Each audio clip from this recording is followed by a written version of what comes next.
saya Ganesha Monisatu Pamahu. Di sini saya akan menjelaskan masalah pada gangguan sistem behavior. Yang saya akan menjelaskan itu tentang pendidikan kesehatan pada epilepsi dan juga upaya pencegahan dari primer, sekunder maupun tersier dari epilepsi. Pertama, saya akan menjelaskan yaitu pendidikan kesehatan untuk epilepsi.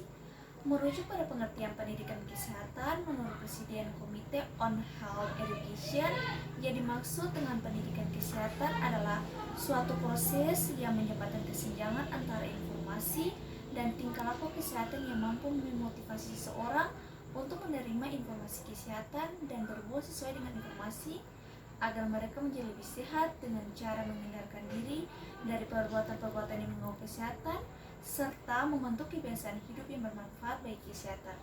Mengapa pendidikan kesehatan tentang epilepsi itu penting?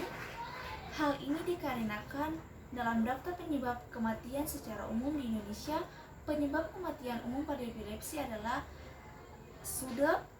Para ahli memperkirakan bahwa 1 dari setiap 1.000 orang penderita epilepsi meningkat akibat SUDEP setiap tahun.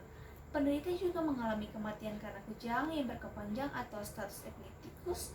Sebesar 1,9% kematian pada orang dengan epilepsi oleh jenis kejang darurat.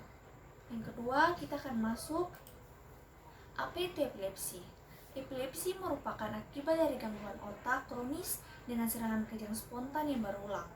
Kemudian penyebab epilepsi, yang pertama, gejala kejang yang spesifik akan tergantung pada macam kejangnya. Yang kedua, kejang kompleks parsial dapat termasuk gambaran somatensori atau motovokal. Yang ketiga, kejang kompleks parsial dikaitkan dengan perubahan kesadaran. Yang keempat, ketiadaan kejang dapat tampak relatif ringan dengan periode perubahan kesadaran hanya sangat singkat. Yang kelima, kejang tonik kronik umum merupakan episode konvulsi utama dan selalu dikaitkan dengan kehilangan kesadaran.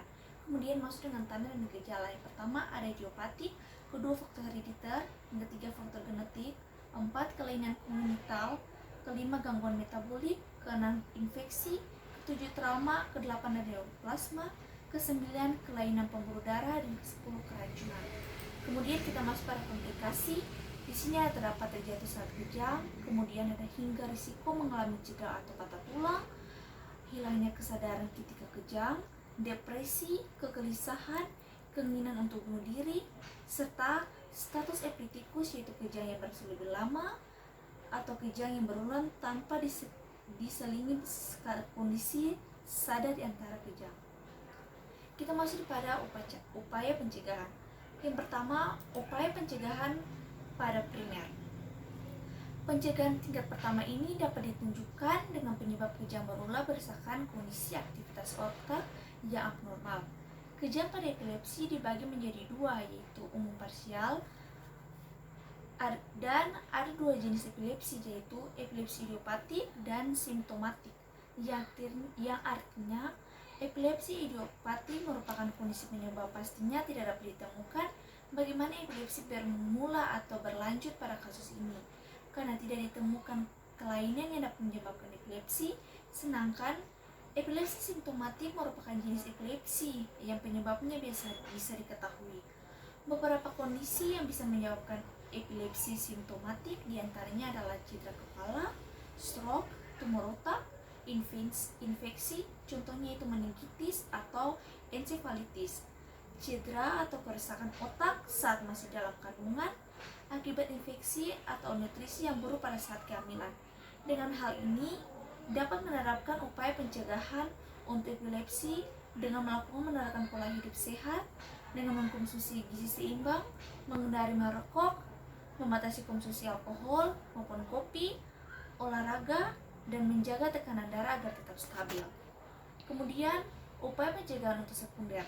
Pencegahan tingkat kedua ini ditunjukkan kepada penderita epilepsi dengan menentukan diagnosa dini dan pengobatan yang cepat dan tepat, serta untuk mencegah terjadinya akibat efek samping dan komplikasi. Prinsip pengobatan epilepsi adalah mencegah kejang serta mencegah terjadinya cedera otak ataupun stroke. Pengobatan yang diberikan harus disesuaikan dengan jenis pasien. Obat epilepsi yaitu obat anti kejang atau antikonvulsan. Obat jenis ini dapat mengubah cara kerja dan pengiriman sinyal atau pesan dari sel otak, namun ada beberapa efek samping yang ditemukan oleh obat anti kejang seperti kenaikan berat badan, pusing, lemas, penurunan kesadaran, kepadatan tulang, daya ingat berkurang, bicara tidak lancar, hilangnya koordinasi gerakan. Ada juga pengobatan untuk epilepsi yaitu pembedahan yang dilakukan untuk prosedur pengangkatan area otak yang menyebabkan terjadinya kejang. Dan terapi untuk menangani epilepsi, jenis terapi seperti stimulasi saraf vagal, stimulasi otak dalam.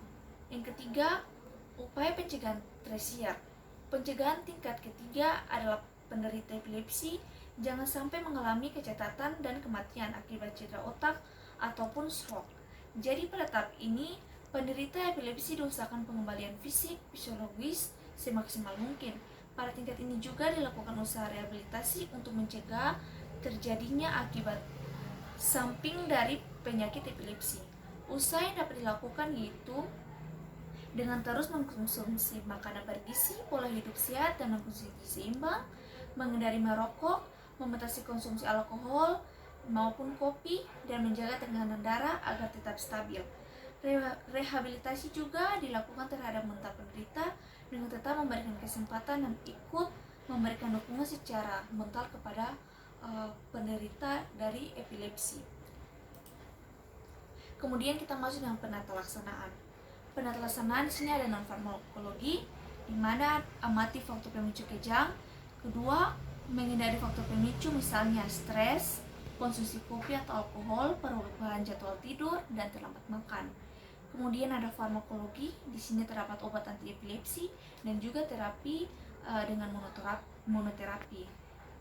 Kemudian ada menggunakan obat-obat anti epilepsi yaitu yang pertama, obat-obat yang meningkatkan inaktivasi kanal natrium, yaitu inaktivasi kanal natrium menurunkan kemampuan syaraf untuk menghantarkan muatan listrik. Contohnya obat feniton, valproat, lamotrigin, dan lain sebagainya. Kemudian obat-obat yang meningkatkan transmisi inhibitori GABA aergik. Yang pertama yaitu benzodiazepina, barbirot untuk meningkatkan kerja reseptor GABA. Kemudian ada tiagabin untuk menghambat GABA transporter, memperlama aksi GABA. Kemudian ada gabapentin untuk meningkatkan konsentrasi GABA pada cairan cerebrospinal. Pasien mungkin dengan menstimulasi pelepasan GABA dan non-vaskular. Itu saja presentasi dari saya. Sekian dan terima kasih.